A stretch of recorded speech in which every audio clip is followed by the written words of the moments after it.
Good morning, everybody. Welcome to the OK Grognard Show. It is Monday, June 15th, 2020, 9:30 a.m. Central in beautiful Lake Geneva, Wisconsin.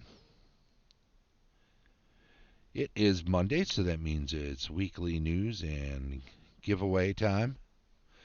I think right out of the gate, I want to point out that there is currently a sale going on. Joseph and Susie of Expeditious Retreat kindly put up Advanced Adventures number 15. It's been around for a little bit, but it's a good one. It's one of their early, very well-received ones, and I'm sure that's why they put it forward. They have a lot of well-received ones, but notice this was originally run as a Gen Con 2010 tournament module, so it's a bit of an anniversary for it. Also, it's an Osric, so if you're a first edition player, you can grab this thing up and play it. It's designed for 4 to 6 adventurers, the levels 4 to 7, so it's a nice kind of mid-level. Well, if you're a first edition player, this is starting to get into the higher levels. Once you get up, because remember, early editions were really designed to be played until you got kind of the ceiling was kind of double-digit levels. Once you were into that area, most times people would retire characters. Get yourself enough money to get yourself a little castle or a wizard's tower, or build your own temple branch off in the wilderness or in some smaller village that was up and coming, and start your own thieves guild, rival thieves guild in the big city, or a little band of Olivers. I don't know. But yeah, retiring characters was really a thing back then. And once you got up to 4 to 7, you're really coming into your own. 5th level magic user, for instance, was able to cast 3rd level spells. So, fireball, things like that were on the table. 7th level could cast 4th level spells. So you're looking at some pretty powerful magics at a certain point. Now, when they say levels 4 to 7, and I don't think this is a tried and true absolute sort of thing, but in our experience, because people leveled characters, PCs leveled at different rates because it took more experience for a magic user to reach level than for a fighter or a cleric, and certainly a lot more than a thief. When they say levels 4 to 7, you usually have a magic user who was level 4 and a thief who was level 7 in a group, and then clerics and fighters kind of mixed up in the middle. Now, that wasn't always true, because if some character died, then you might wind up with a character that was lagging behind the rest of the people. But this is the idea. So if you have 5 players that have characters and they're somewhere in the 5 or 6 zone, you've got perfect amount for running an adventure like this. And of course, adventures like this invariably have many great ideas and encounters in them that you can pick up and graft into a different adventure. I love this Umber Hulk busting through the wall on the cover. That's pretty nifty. And I wonder if I have... Oh, yeah, that's right. I've got this other thing going on here. Okay. Anyway, all that is to say,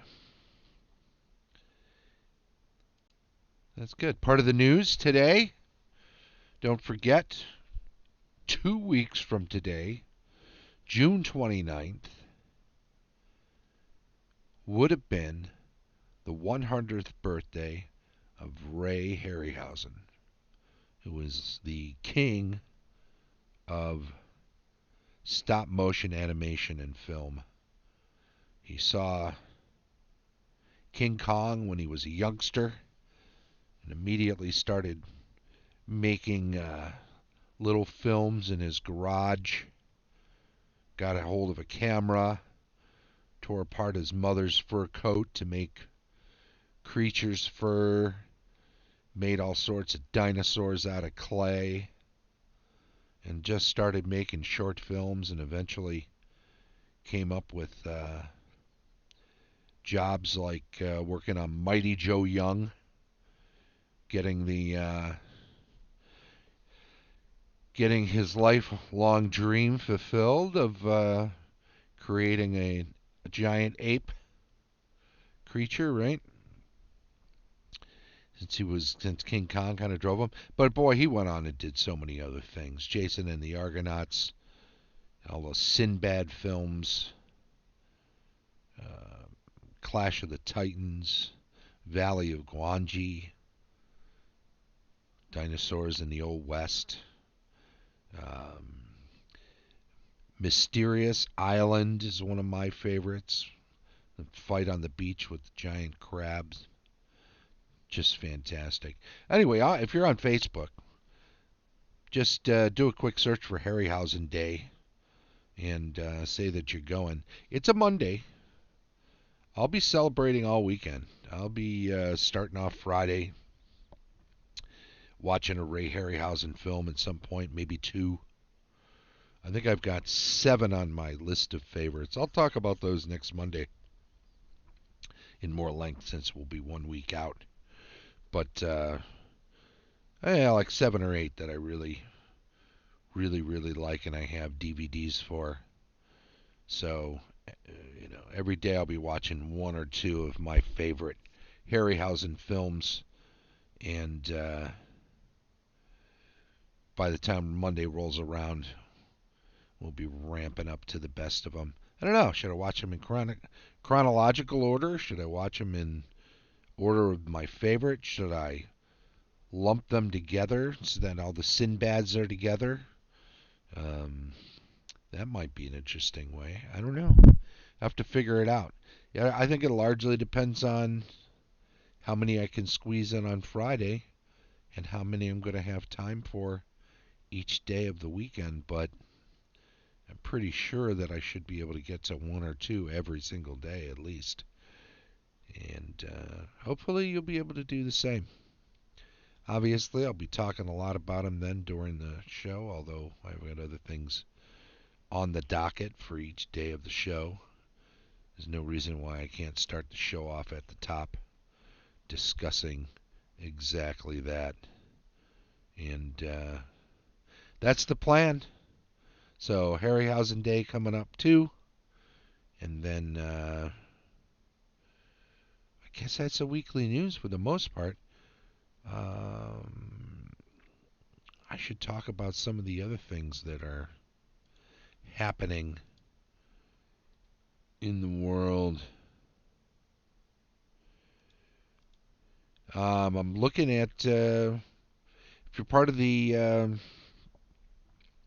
OK Grognard Show Facebook group, Faceball.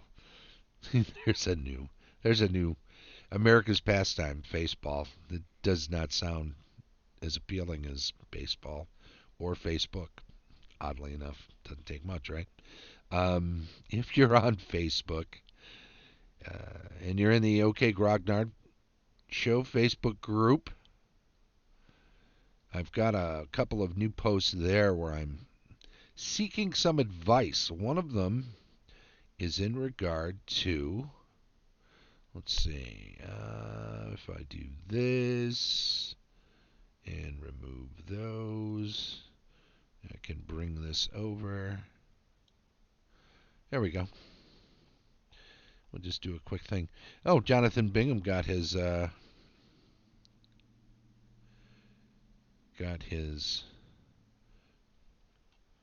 patches in the mail down in New Zealand, so that's good.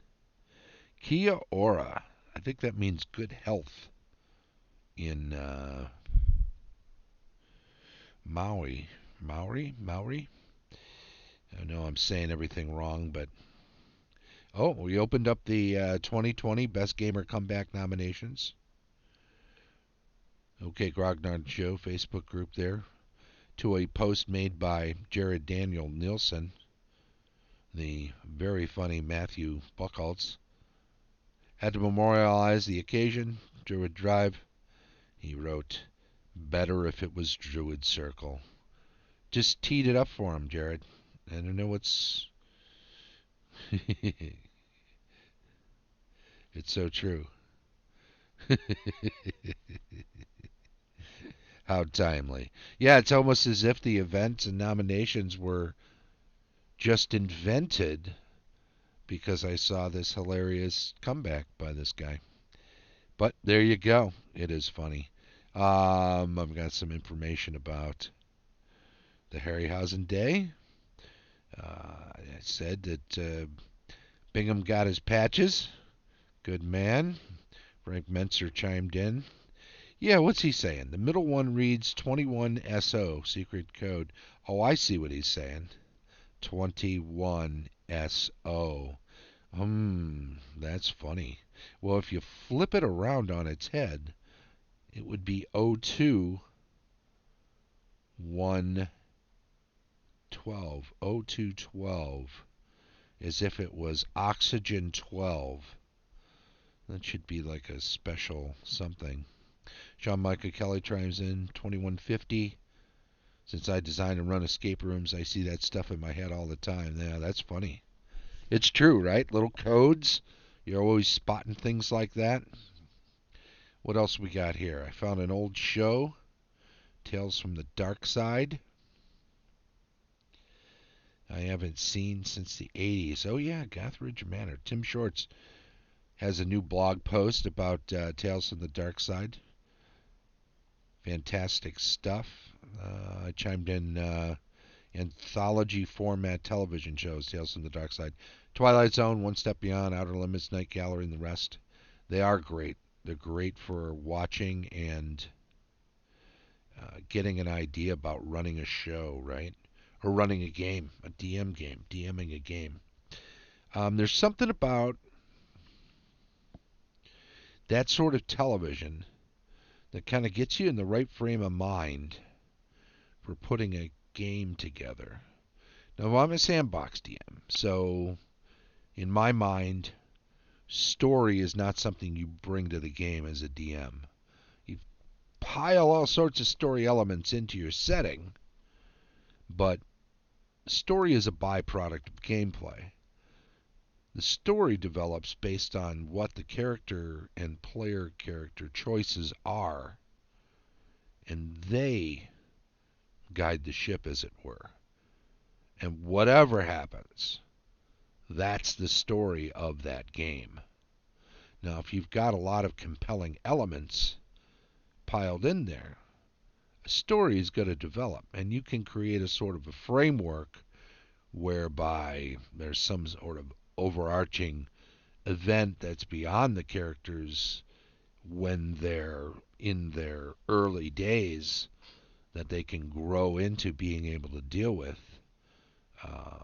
A prophecy that there's a huge stone in the sky that's coming to destroy the planet in 50 years. Good morning, Todd. How's it going, buddy? Popping into the chat there.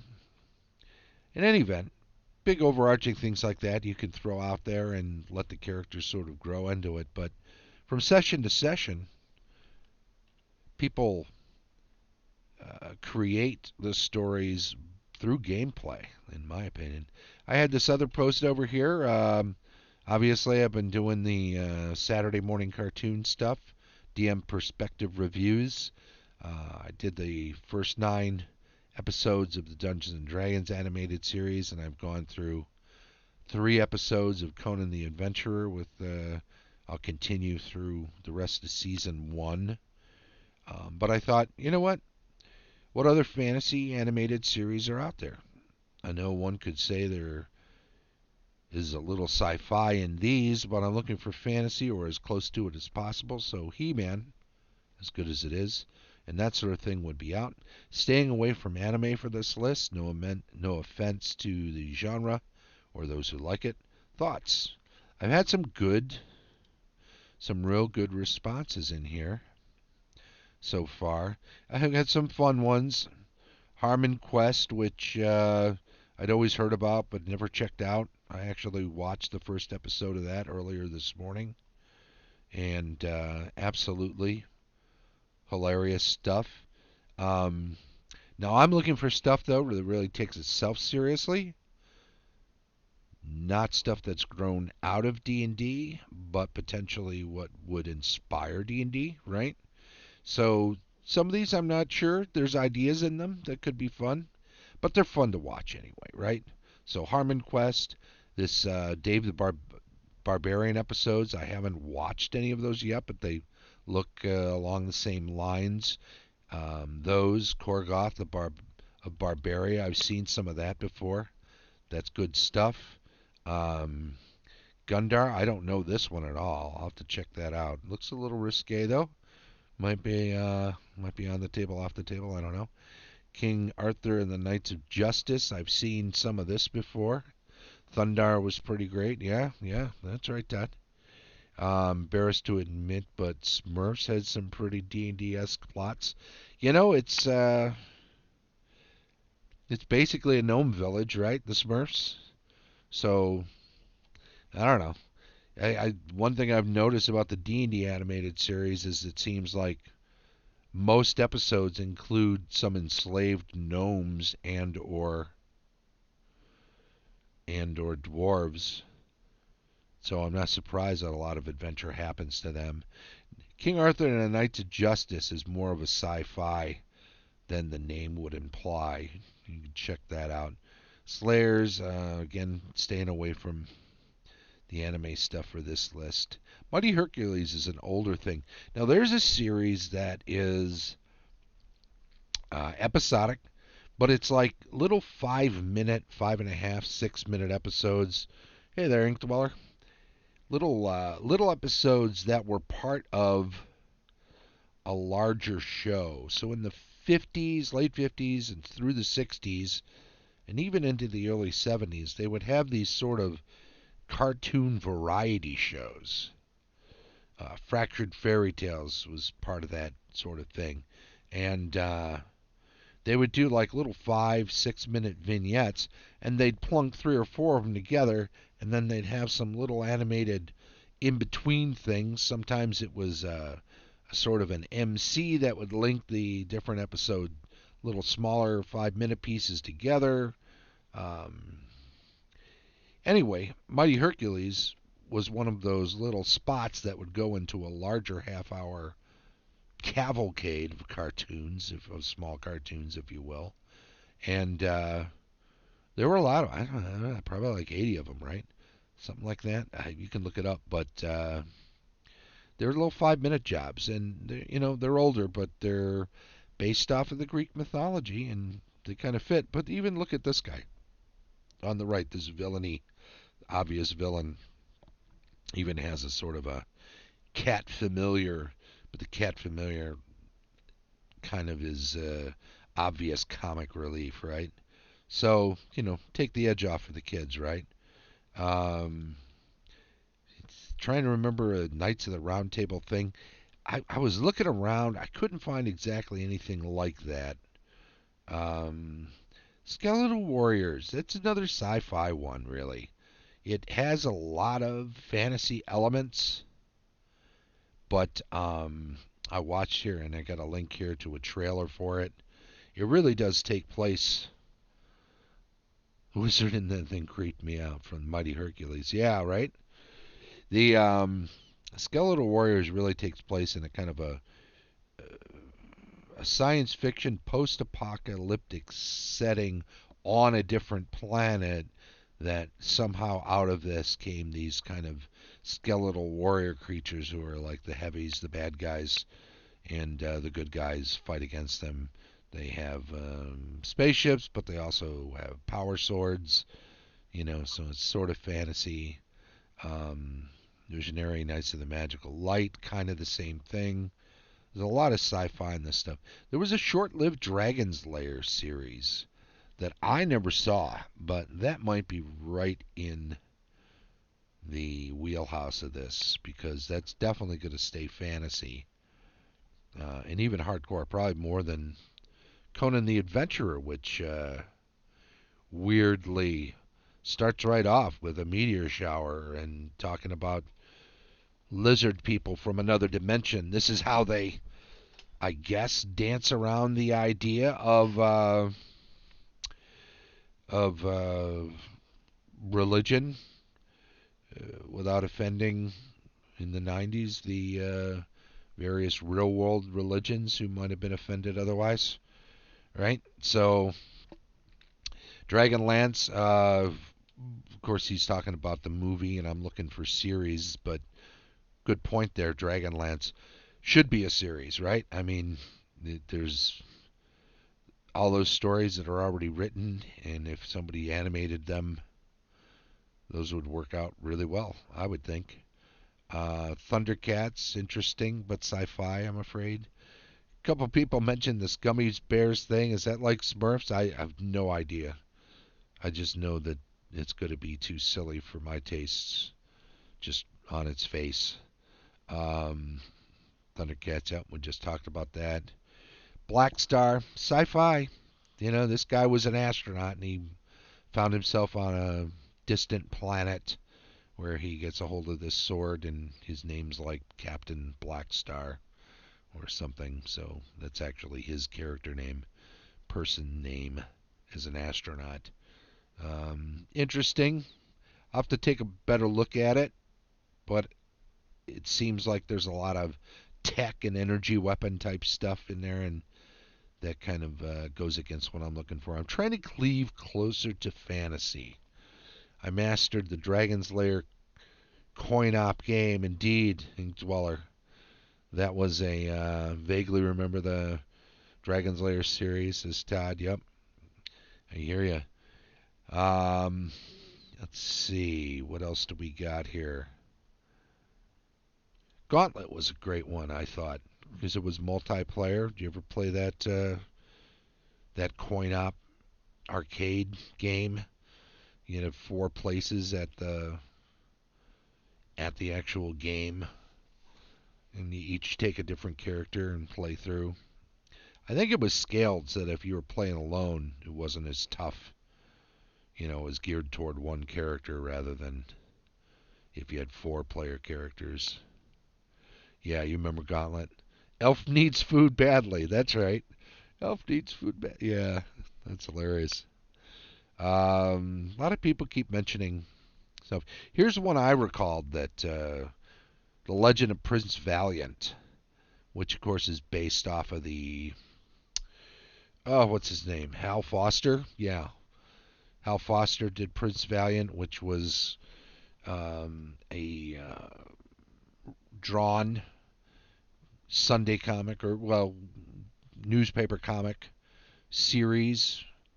I think from as far back in the 40s, and the strip, yep, comic strip, and essentially it was like an add-on to the whole Arthurian legend sort of thing. He was a guy who wanted to be a squire and then eventually became, you know, but he was a prince. That was the whole thing. But it took place in Arthurian legendary times, so it was able to tie all of that in with it. Anyway, there was a short-lived cartoon series for that too, and that's going to work for the kind of sort of thing I'm looking for. Escaflowne, yeah, again, some of these, I look them up and I already knew that they're a little too anime for what I'm looking for. Enchantment, I really love the first season of that and enjoy its sense of humor and its style. I like Matt Groening. But this is going to be one of those ones that was born out of gamers. So, which beget what, right? which came first, chicken or the egg. I'm afraid that's going to be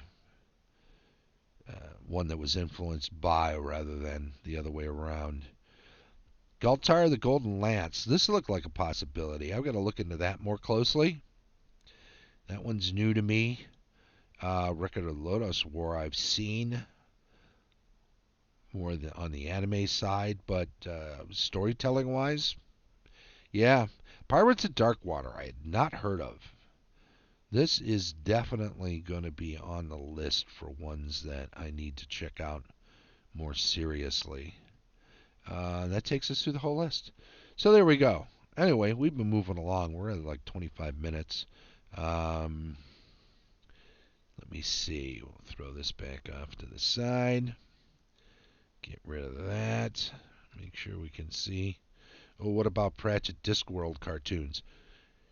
Well, I was looking for episodic cartoon type stuff, but that fits pretty well for what we're looking, for the feel of what I'm looking for. So, as I expand that, that may just really work though, Todd. So I'm not writing that off at all. And I love all those shows. I love the live action ones too. Going Postal's hilarious. I mean, hilarious. Maybe hilarious is not the right word for Pratchett stuff because so much stuff's kind of like tongue in cheek, and there's a lot of good groaners in there, right? For Pratchett stuff. But good times anyway. You guys weren't around to see the fun and shenanigans that we're doing now with the new green screen stuff there. So I got this background from David Pancake, the artist. I purchased Wizard Study, which is a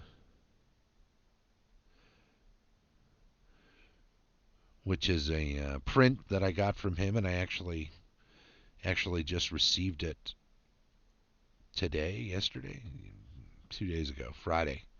And when I purchased it, I was also able to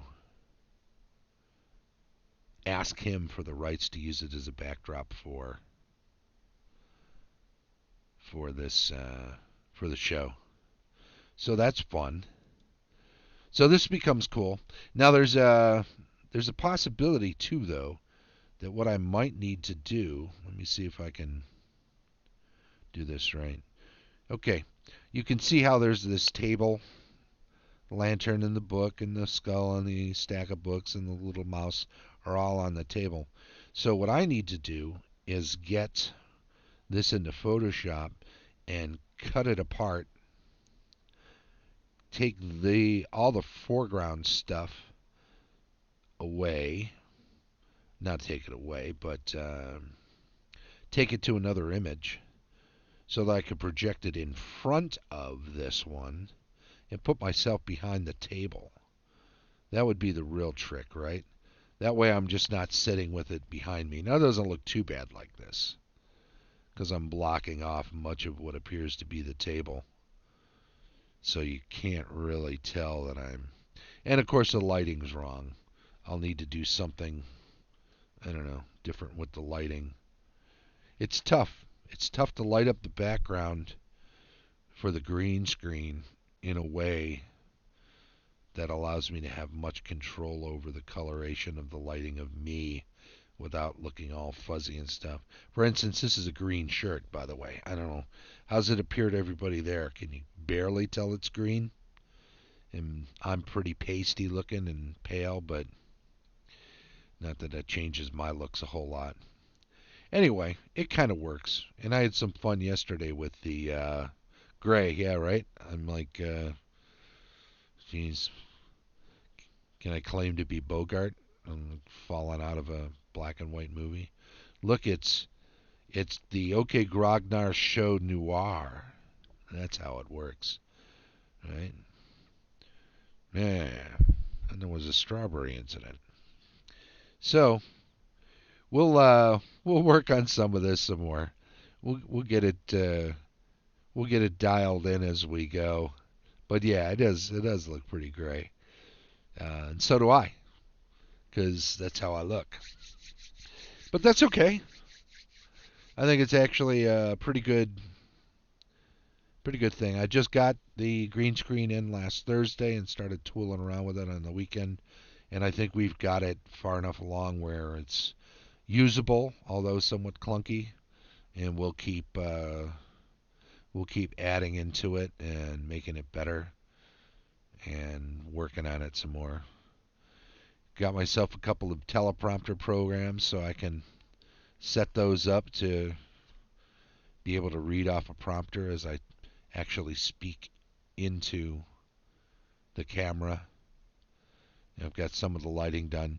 If I could get some other lights off to the sides, because you can tell from how fuzzy my hand gets when it gets down here or out here, that the lighting, and you can see along the bottom, there's this sort of crinkling sort of thing going on behind me, right, and around there. And when my shadow falls on the backdrop, you can see that sort of fuzziness. So all of that is a matter of lighting this properly. I've got one strip fluorescent up above and in front of me, and if that's not on, it just looks really weird then.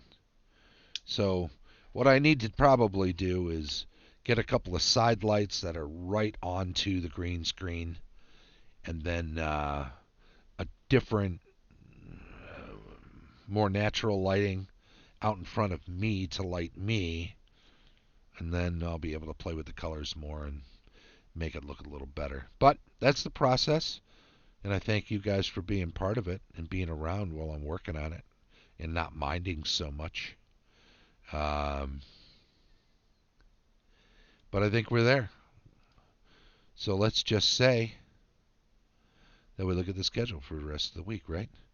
Oh, did I ever do the giveaway?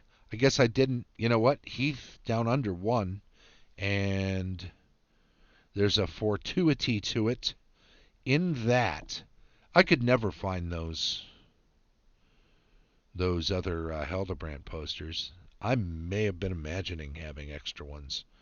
I don't know. I can tell you this though. I'm disappointed in myself for claiming that I had something before I actually not having it in my hands before I said I had it. In any event, in the interim, they announced that GameHole Con was going to go virtual. So what I did was I talked to Alex Kammer about getting. I purchased my own. The purchase is pretty inexpensive. It's like $5 plus tax, and the money goes, every penny of it, except for the tax, of course, goes to Extra Life. That gets you into virtual GameHole Con. So what I've decided to do was to purchase some virtual tickets um, and give them away as prizes. And the first one went to Heath. Heath, by the way, is working on a Australian virtual gaming convention. He's down in Adelaide. I'm not sure if he's landed on a name yet, so I'm pretty sure he has, but I won't make that announcement till he does. But I know that he's targeting September. So if you see him, encourage him and let him know that he's got some other people in his corner as he puts that together. I think it's going to be a lot of fun, and I think it'll be interesting because the conventions around here do attract some people from other parts of the world, but inevitably, because the world turns and the schedules are what the schedules are, uh, being up overnight if you're on the opposite side of the world to participate in the main body of events of any kind of a virtual convention is going to be tricky. So, too, if you're having a convention that's in Australia or being organized by people in Australia. Obviously, you want to uh, gear it toward why do it there unless you're going to gear it schedule wise toward people that are in your hemisphere. So the main body of that, but I think there's gonna be a fair number of people from the U.S. that are gonna want to play and stuff that are going to propose games on a schedule that are what would be during times when people in Australia are sleeping. So you got to sleep sometime. So it's going to be interesting. It might be one of the first true 24-hour conventions. Uh, we'll see how many days it goes. Anyway, if you see Heath around on different boards and whatever, the Antipodean D20 page on Facebook, keep an eye on that and encourage him to get this September virtual convention going and throw in your support, help out, make sure you run games, make sure you play in games, make sure you attend seminars. If you have something to talk about, that's you can put into a sort of a seminar format, then I know Todd probably does, right?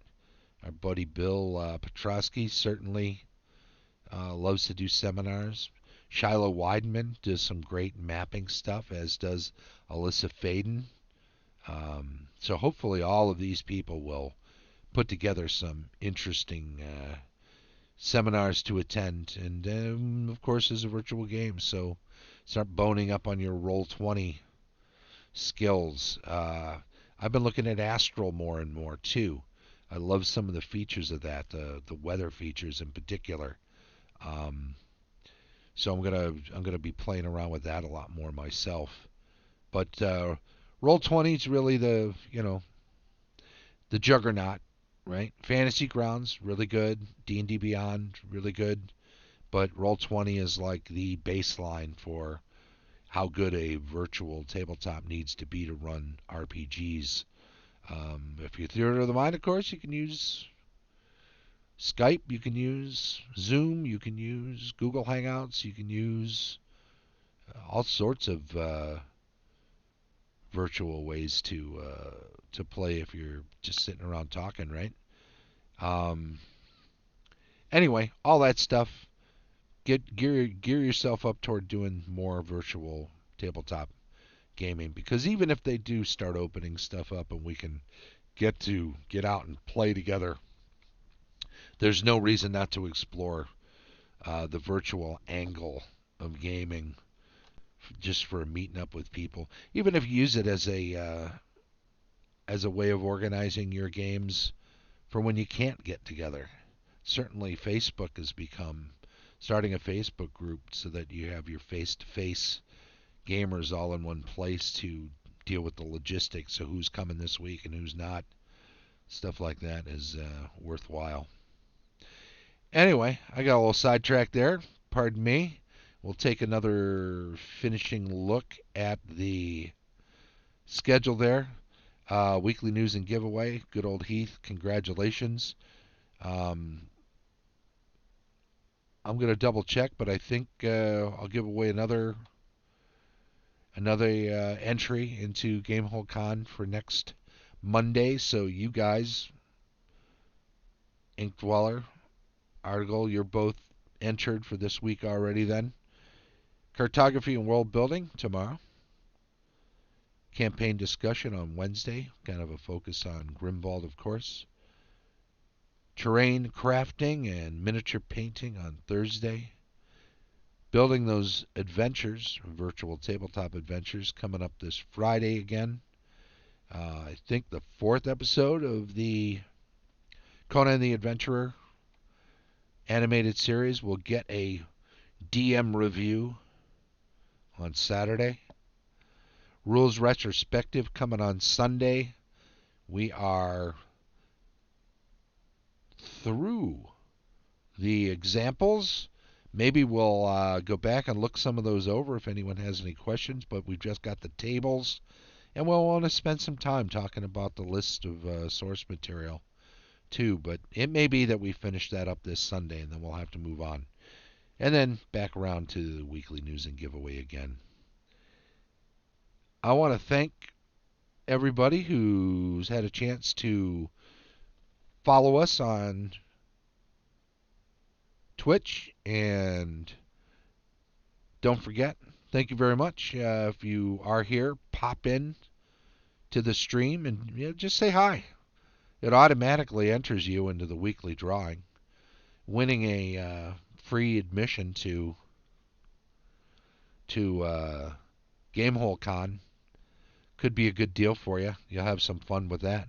If you're catching up with this on YouTube, thank you very much also, and be sure to subscribe.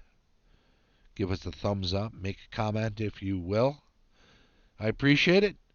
And everybody, have a really good week. We'll catch you later in the week for various things. Bye-bye.